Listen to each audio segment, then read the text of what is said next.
In today's video, I'm going to teach you how to remove objects in Photoshop.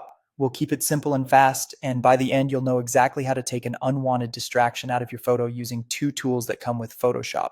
Start by opening Adobe Photoshop with your image. You can launch Photoshop first and open the file, or simply drag your photo onto the app. Either way is fine. Make sure you're working on the correct layer so you can see your edits as you go. For better precision, zoom in a bit so the edges of the object are easy to see and you're not guessing where to trace. Next, look to the toolbar on the left side and choose the lasso tool. It looks like a small rope-shaped icon. If you see different lasso options, the basic lasso tool is perfect for this walkthrough. With the lasso active, carefully trace around the object you want to remove.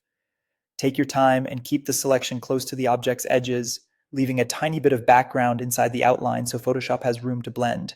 When you release the mouse, you'll see the marching ants selection appear, which confirms the area is active. If your hand slips, just undo and try again. Small, confident movements usually give the cleanest outline.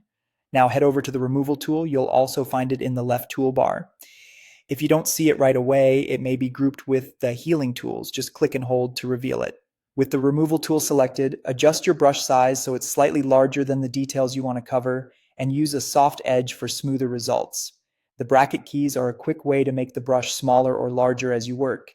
Then, simply paint over the object inside your selection. Photoshop analyzes the nearby pixels and automatically fills in the area, replacing the object with content that matches the scene.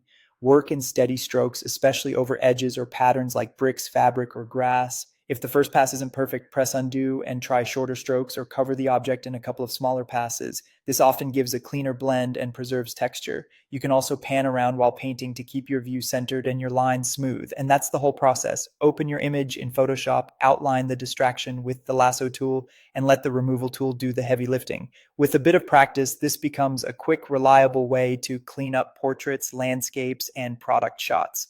And that's it. If you found this tutorial helpful, don't forget to like this video and subscribe to my channel for more Photoshop tips and tutorials.